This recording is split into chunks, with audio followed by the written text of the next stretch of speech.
फुकट फुकट पिझ्झे देणार तू आम्हाला? काय आमची काय ऐपत नाही का पिझ्झा खरेदी करायची? 9 पिझ्झ्यांचे पैसे असे तोंडावर मारू शकतो मी. किती होते तरी पैसे? 2400. काय? नाही मागत नाहीये सर, नका देऊ हवं तर. नाही माग ना पैसे. किती? 2400 ना. असे मी तू 2400 का द्यायचे आपण पैसे त्याला?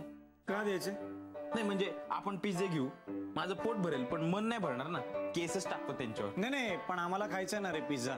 आमचं मन भरू देत ना प्लीज. तुम्हाला खायचेत का पिझ्झे? येस. तुम्हाला खायचेत का पिझ्झे? पण ठीक आहे, यांच्याकडनं कशाला घ्यायचं? यांच्यावर केस टाकतो ना. दुसऱ्या चांगल्या ठिकाणून घेऊ आपण पिझ्झे. फोन लावू? हा, भारीतलं ठिकाण. पण कॅश फेकशील ना त्यांच्या तोंडावर? 1 मिनिट रे, बोलू नको. किती कन्फ्युजन करतो. कन्फ्युज होऊ नको, सुचेल काहीतरी. ओके. हा, पण मुळात मला प्रश्न पडतो, आपण पिझ्झे का खायचे? हा, आपण काय लहानपणी पिझ्झे खात होतो? हा, मला लक्षात आलंय, या विदेशी कंपन्या आपल्या इथे येतात, पिझ्झा बर्गरची दुकानं टाकतात, आपल्याला पिझ्झे विकतात, त्याची चटक लावतात आणि नंतर आपल्याच घरी येऊन आपला अपमान करतात. नकोय आपल्याला विदेशी पिझ्झा.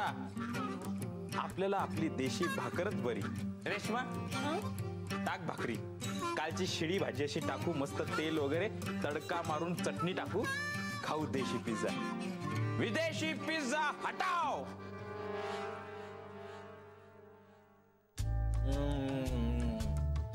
क्या बात है.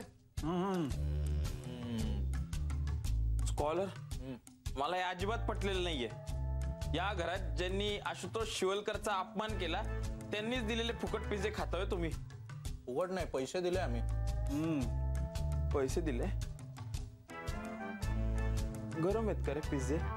गरम आहेत, पण 3च आहेत. म्हणजे 5 लोकांमध्ये 3 सुद्धा कमी पडतील ना रे आपल्याला. नाही, मला पिझ्झे नकोच आहेत. अरे बघ रे, आशु सर कसं लाळ गाळत आहेत. नजर लागेल. त्यांच्या नावाचा एक तुकडा फेक रे तिकडे बाजूला. फेकू नको. नको म्हणजे फेकायचं असेल तर माझ्या तोंडात फेक ना. खातो मी. संस्कार, अन्नाचा अपमान झालेला मला सहन होत नाही. चांगले संस्कार आहेत. ग्रेट.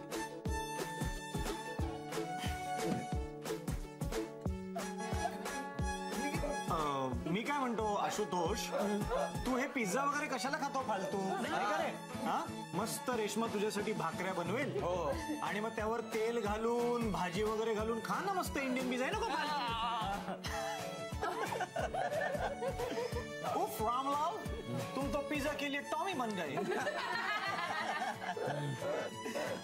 आता काही बोला तुम्ही, मला कसं हलकं वाटते. हलका